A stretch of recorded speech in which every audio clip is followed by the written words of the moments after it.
Good day mga kawais! Welcome back to my video. So, right now, ang gusto na kong itackle karon kay all about tininining diploma o diskarte. So, dugay-dugay na jud nahigayon nga ginatackle ang about ana nga kuan kung comparison na ng duha, diploma or diskarte. So, right now, akong iingon ang akong opinion. Not only opinion, but my experience towards that. Kay both of that, kina-experience na ako. So, nasa may mas nindot, no? Diploma o diskarte. For my opinion, and for my experience, both jud importante. Wala ko nagpakuan diriha nga nagpakaingon nga ay para safe ana. Both important. Pero pag maingon tag kuan, lamang jud para sa kuha mas lamang ang diskarte compared to diploma. So mo ni siya ito po. So by the way, nakahuman di ko eskwela, and I choose not to continue sa ako ang course nga gikuha or akong nahumanan. So dugay-dugay jud ako ang nilahutay, no, pila gud ka tuig, diba? Dagan nag-ingon nga, uy, ganun ka na naman imong padayon nga taas ka gilahutay taas kay imong nilahutay, tapos sa pagtindahan na day kapuan ginalang ragod nila tindahan na day yung padulungan ana ragod nya wala nimo gikuha nimo ang course kitake, wala ka ni take og let ana.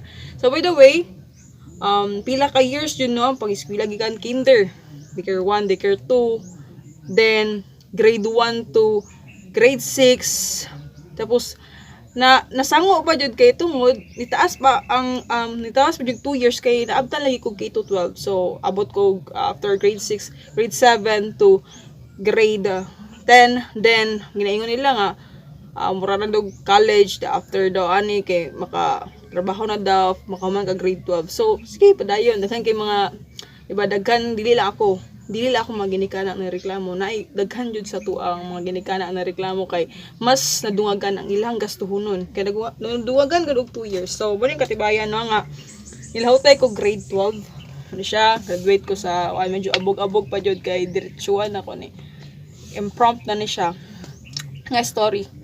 So grade 12 di graduate ko sa Correzo College. Ako ang country major in accountancy. So murag natakil pod ang murag mo nang napo ko learning about money, about debit and credit. Then wala man sa panghinambong ni graduate ko pagka college. So sa kursong bachelor BSN, Bachelor Secondary Education, major in mathematics. So mo ni siya human jud na ako na siya. So mo na questionable jud kayo labi ng mga silingan, pero sila pa mas halang ano man na daghan katingalahan. So naingon ako both important kay tungod ang kuan man gud ang school system napod siya natabang sa kuha, especially akong gikuha nga course kay related man teacher or teaching.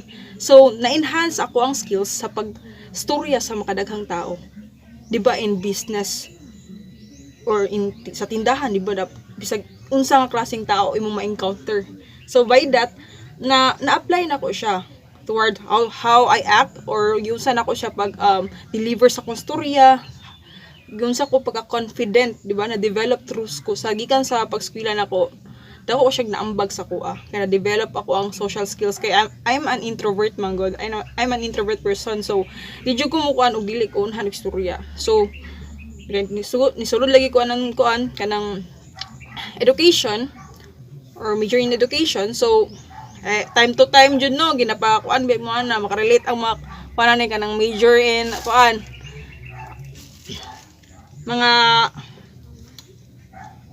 mga teacher or mga nag-apply as a teacher. So ma-develop ang iyong skills, social skills, kay everyday good mo ginapabuhat mo og mga visual works or mga kanang ginasulat gud ninyo, then ikaw mag-report dira.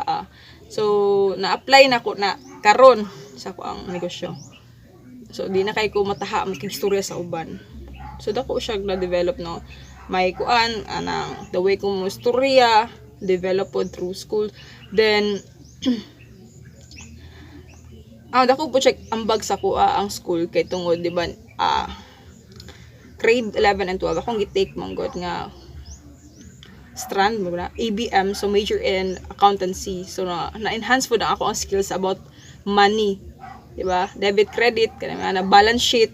So kato siya, na-apply na ako siya karon kay mas nabansay ko unsaon ako pag-balance ani nga butang, unsaon ang cash flow, unsaon ako ang FIFO, first in and first out, na-apply na ako siya karon.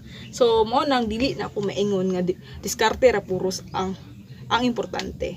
So para pud sa kuan okay na ta dito no. Matawag na ko nga mas lamang ang diskarte compared sa diploma. Kay mo man akong gipili karon, wa gay na ako gi-pursue ang eskwelahan. Wala ko nag-teach karon, naganahibulong. So gipili na ko ang diskarte. So pasawat ana mas lamang para sa kuha ha. Ginarespeto na ako ang uban. Mas lamang para sa kuha ang diskarte. Kay mahitungod daghan pud baya ang mga ni asenso no. Without wala gay sila human. Wala sila nakaskwela, gud tungod sa financial guru or tungod na sila kuan nga ay nagsettle na lang for this so daghan mga dato nga ni asenso without diploma. So karon akong gipili ang diskarte kay tungod mas kuan man gud way back sa akong pagskwela sa college. Gusto kay na ako mag-teach after pila ka kuan happy ta jud ko human mura naka-realize ko kay samtang gatudlo aga kuan mo ko gaskwela kay naga-sideline jud ko like adto ko skwilahan magdala ko mga pagkaon anagod kay kailangan dili puta pwede nga magsalig sa tong ginikan kay para pandungog sa kumbalon matag adlaw pang gasolina sa motor ana.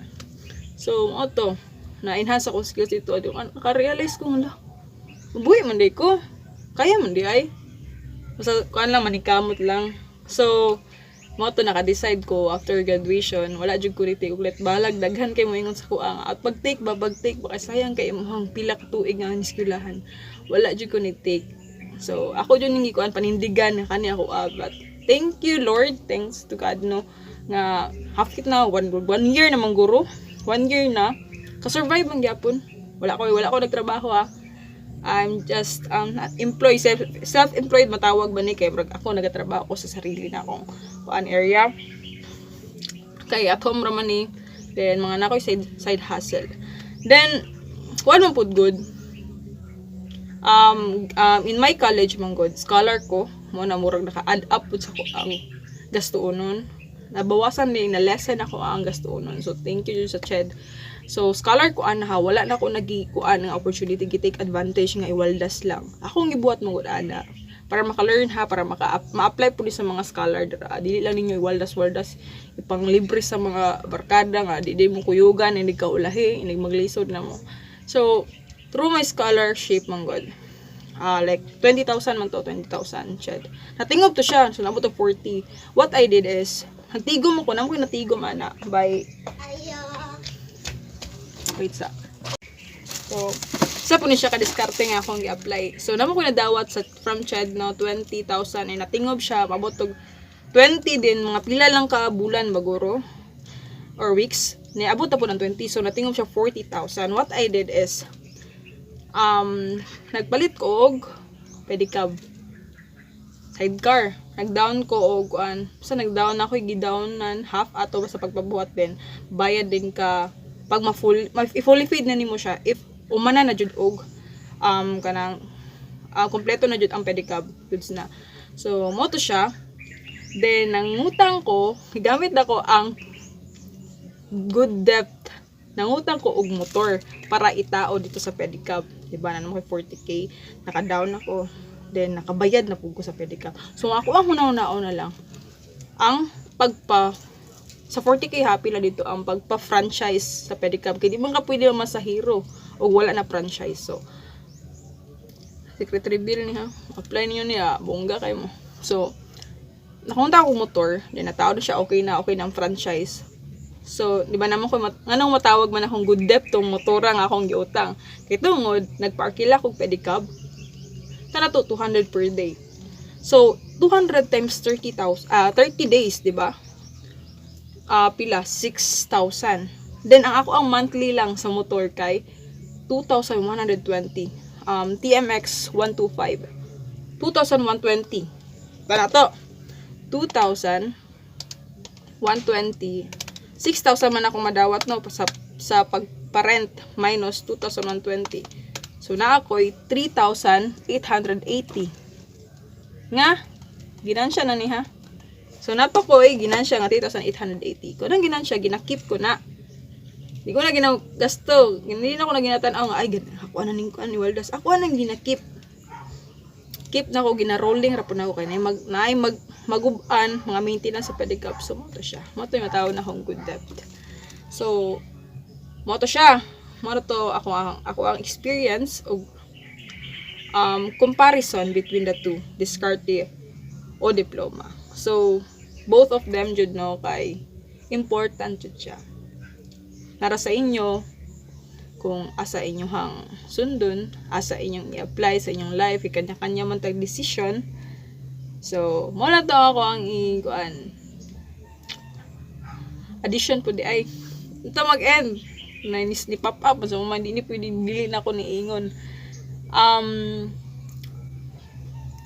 Diploma man good magamit pud siya sa mga doctors, mga engineer, di ba? Mo man lang puso kailangan mo yung nagdiploma, di man ka pwede ay hawd man ko ani ingon na ni mga apply hawd man ko ani bisag wa ka diploma kita, di ba? Pwede ka dawaton ana. So pag kana nga course imong anon or job nga imong applyan, kailangan yung diploma. No. So mo lang to mga kawais. Hope nga namoy na sabtan, hope nga namoy na learn o unta. Padayon lang ta ninyo no bisag lisod. Execute lang ta sa mga ideas, dili lang nato na siya 200 ideas lang ta. So buhat lang ta. So God will provide. God bless us all. Thank you.